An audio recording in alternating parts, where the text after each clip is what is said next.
Bitawan niyo ako! Hindi ako baliw! Cecilia! Sir, sinugod ng baliw yung girlfriend niyo kanina. Kumukhang-kumukha pa nga nung girlfriend niyo yung baliw eh. Sino ba talaga kayo?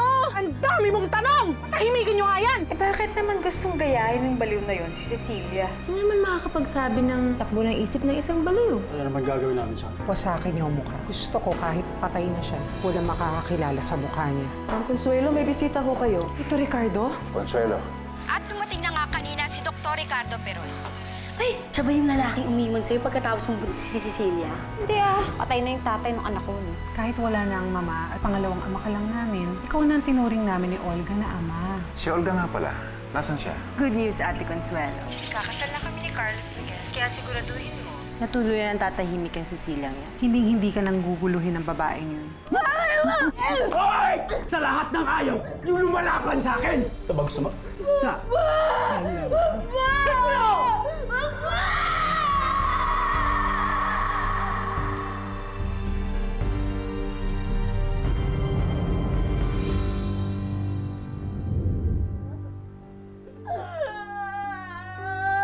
Sakit ba, ha?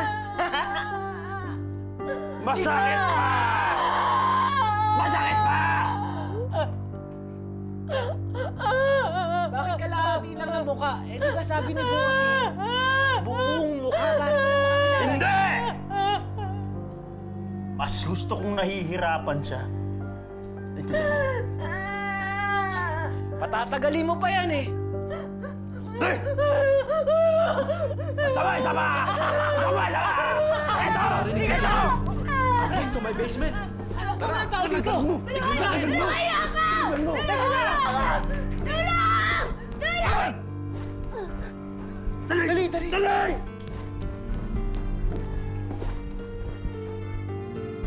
Dito pa lang. Dito ko narinig. Ha? Talaga, tingnan natin. Bisa mo. Dito ko narinig yung sumisigaw ng babae. Tumitili pa nga eh. Wala naman ah. Tingnan mo dyan. Ano? Baka multo yun. Sabi ko na, kaya ayoko magpa-assign dito. May multo rito eh. Kung laki-laki mong tao, napakaduwag mo. Doon, tingnan natin doon, baka nandun. Tara! Mauna ka! Ikaw may ilaw eh. Hindi ka naguguluhin ng babaeng yun. By the way, andito nga pala ang Tito Ricardo. Talaga? Kailan siya dumating? You wanna talk to him? Hello? Olga? How are you? How's my beautiful stepdaughter? Tito Ricardo, kamusta na kayo? Kailan kayo dumating? Kararating ko lang. Magkita tayo. Pupunta ako dyan bukas. You have to see me. Hindi ka makakapaniwala sa itsura ko ngayon. Sinong kausap mo? Sino yung hindi maniniwala sa itsura mo? Golem, bilisan mo. Ayun, sa gubat siguro wala na makakita doon yan. Bilisan mo. Ito ka. Sino yung hindi maniniwala sa itsura mo? Sandali na yan. Mama Rene! Sinong Rene? Opo, nakabreak na kami galing Amerika, kaya makikita mo na rin ako bukas. Pupunta ako dyan. Kunin mo na rin yung measurements ko, para masukatan mo na ako ng gown. Anong sinasabi mo, Olga? Ang Tito Ricardo mo ito. O, sige. Sige, bye!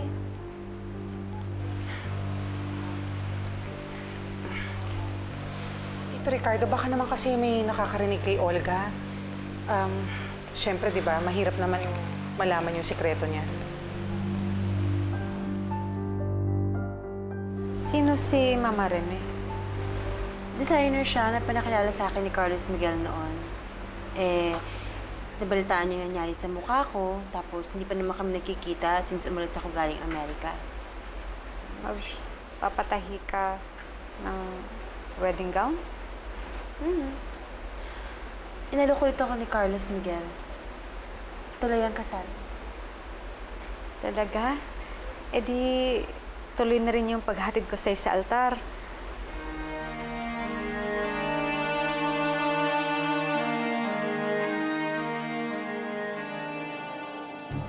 Hindi ako dadalhin!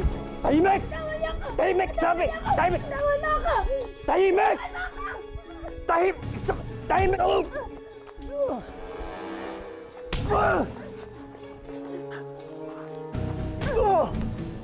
Hoy! Ano yan, ha?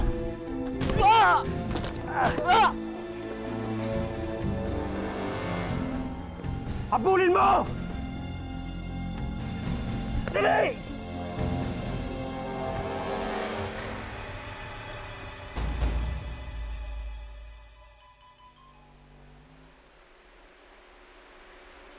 Ano ngayon ang itsura ni Olga? Eh, di kamukhang kamukha ni Cecilia Fulgencio. Fulgencio? May nakilala ko noon ng Fulgencio. Eh, syempre, napaka-common naman ng apelidong yon. Probinsyano yun eh. Paano ka naman nakakilala ng probinsyano? Kinakabahan ako para sa kapatid mo, Consuelo.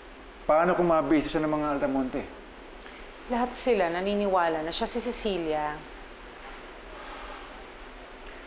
Paano kung biglang sumulpot si Cecilia Fulgencio? You have nothing to worry about, Tito Ricardo. Kasi inaayos na yan ngayon as we speak.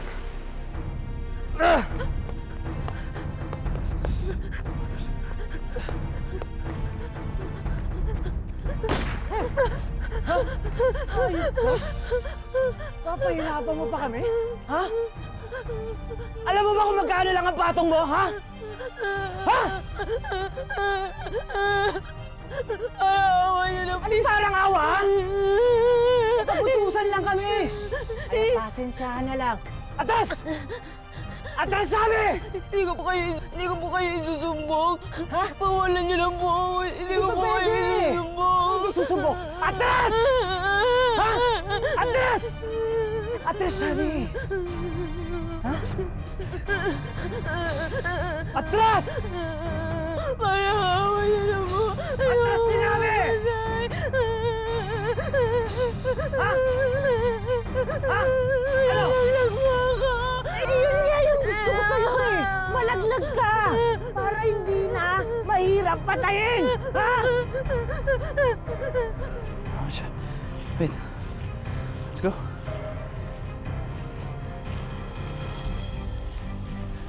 Tingnan mo na yan! Ano pa inaantay mo? Eto na!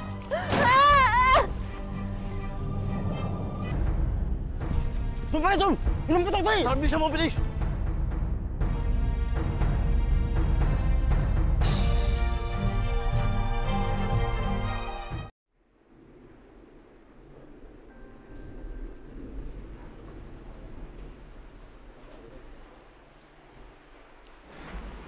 Cecilia, maggatas ka muna para makatulog ka ng mahimbing. Hindi naman ako nagagatas bago matulog. Pero naisip kong ipagtimpla ka kasi ito yung gustong-gusto mo noon. Sige. Salamat. Naku, kung hindi ko lang kailangan magpakanay sa matandang to.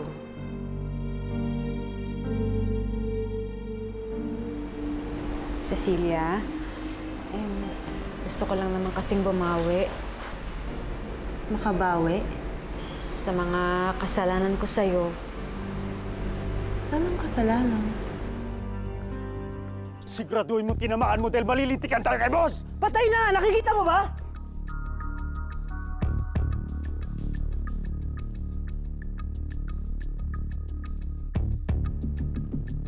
Sir, ipapasok na namin to sa kwarto niyo. Sige, salamat. Hello, boss.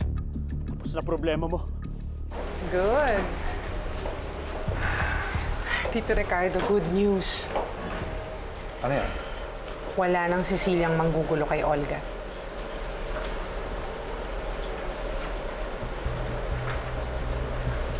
Bakit? Isa pa! Ano ba gusto mo? Patay na nga eh! Isa pa! Siguraduhin mo! Ayos na! Ayos na! Hoy! Tigil! Hoy! Tigil! Naisip ko lang. Kailangan ba talagang pumatay para... Lahat gagawin ko para sa ikakaligaya ng kapatid ko. At alam mo kung bakit, Tito Ricardo? Sige na. Ayusin ko na yung gamit ko.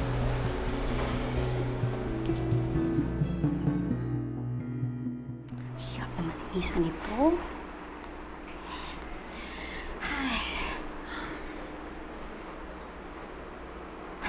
Hi, BFF! Hello. Hi.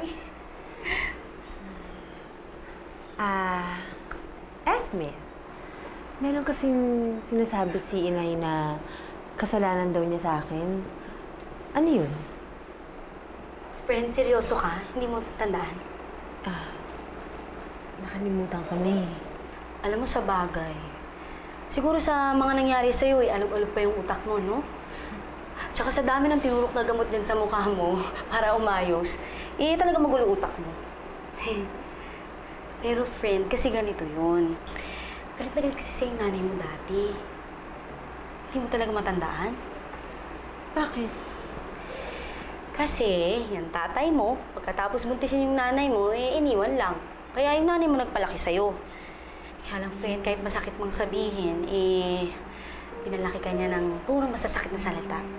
Wala yung ginawa kundi pahiyain ka sa mga kapitbahay natin. Alam mo dati, akala ko nga akala ko alien yung nanay mo. Kasi walang pakiramdam. Bakit na-bait-bait niya sa akin ngayon? Kasi, mula na na-aksidente ka, natakot siya na akala niya mamamatay ka na. Kaya yung naisip niya na mahal ka pala niya at kaya niya palang magbago para sa'yo. Di ba, friend, ang ganda? Parang napakagandang teleserye. Pasalamat na nga lang yung nanay mo at mabait ka. Kasi pinatawad mo siya agad. Ayan, alam mo na ngayon, ha? Hindi ko naman pala kailangan maging mabait sa Mariana na yan.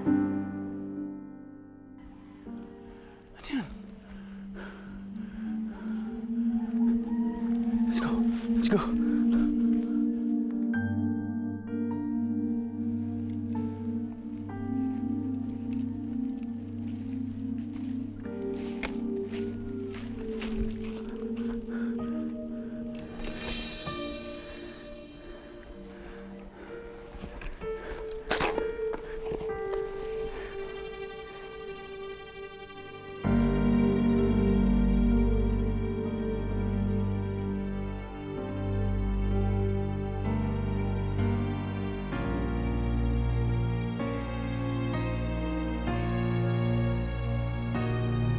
Buhay pa siya. Hunter. Buhay pa siya.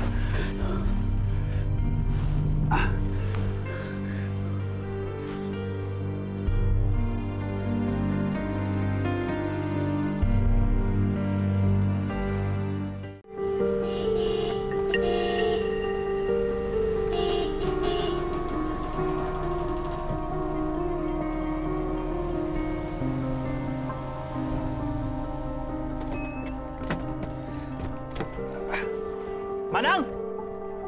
Manang! Hi! Dennis, baba may aso.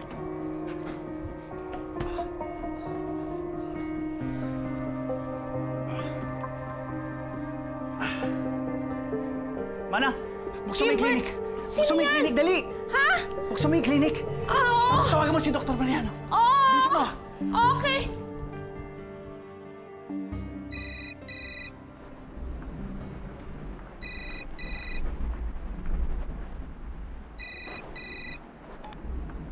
Ate Consuelo, akala ko ba nag-usap na tayo na hindi ka mo natatawag dito? I just wanna let you know na wala na si Cecilia. Wala na tayong problema. Yun lang. Bye.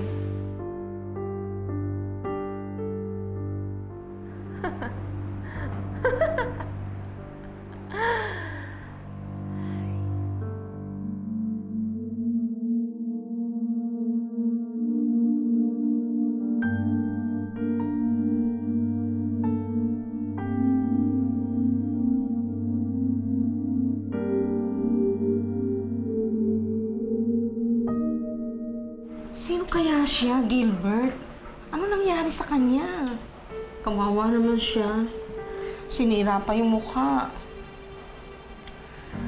Doc, kamusta na siya? Mild concussions lang, Gilbert. No need to worry. She'll be okay. Pero ang mukha niya, sinubuyan ng asido, kaya nalapnos. Kawawa naman siya. Bakit naman sinira pa ang mukha? Binigyan mo siya ng first aid sa mukha niya. Pero kailangan siyang dalhin sa ospital, Gilbert. No. No? Bakit? Mukha kasing may gusto pumatay sa kanya. Mas ligtas siya rito. Hindi mo lang ba i-report sa mga pulis na nangyari? Bakit, Doc? May nangyari ba nung nireport ko ang nangyari sa amin ni Tita? Tsaka kompleto naman ang gamit namin dito sa klinik eh. Mas maaalagaan namin siya rito.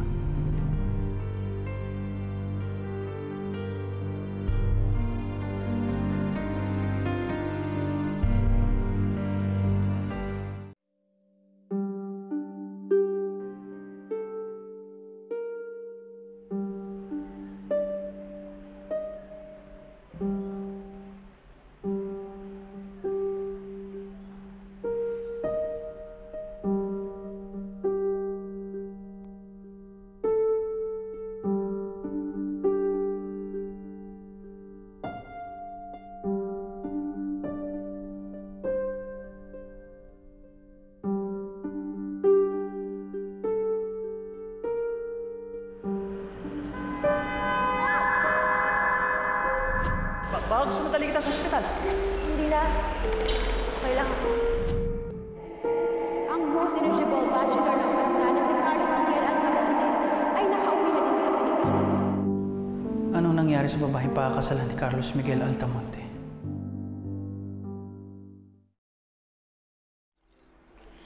Hirap-hirap naman takpan ito. Pa-opera ko na lang kaya to. Sandali lang!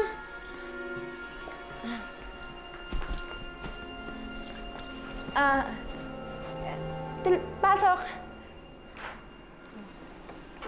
Hey. Oh, handa ka na ba magpagawa ng gown? Sige, susunod na ako. Sige, hinihintay na tayo sa shop.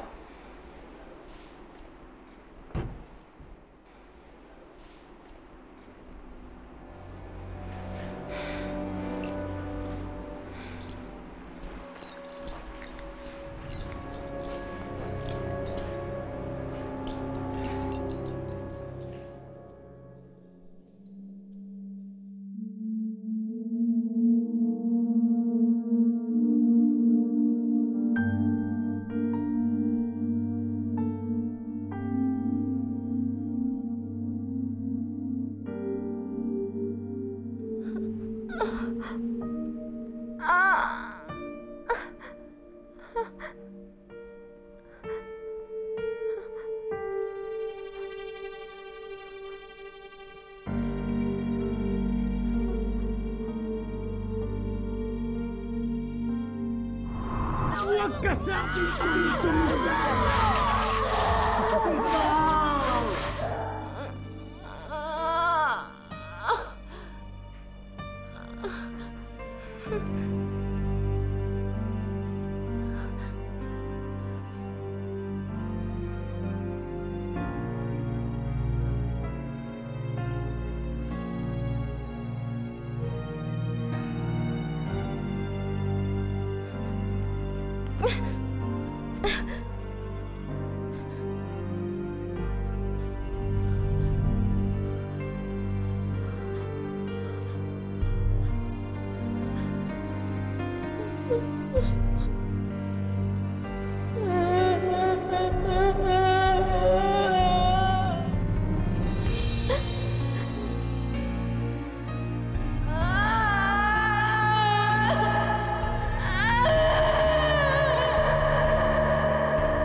Titingin na kami ng mga wedding gowns, ha?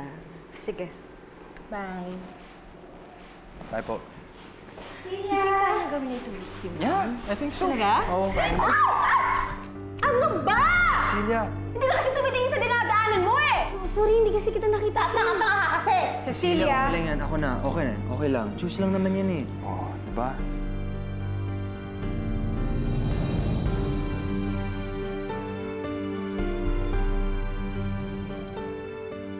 Gusto ko nang mamatay! Gusto ko nang mamatay! Ayoko na! Gusto ko nang mamatay! Sana hindi niyo na lang ako binuhay!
Teka, Gilbert, kaya mo ba siya iniligtas? Dahil nobya siya ni Carlos Miguel Altamonte? Siya ba ang gagamitin mo para makapaghiganti sa mga Altamonte?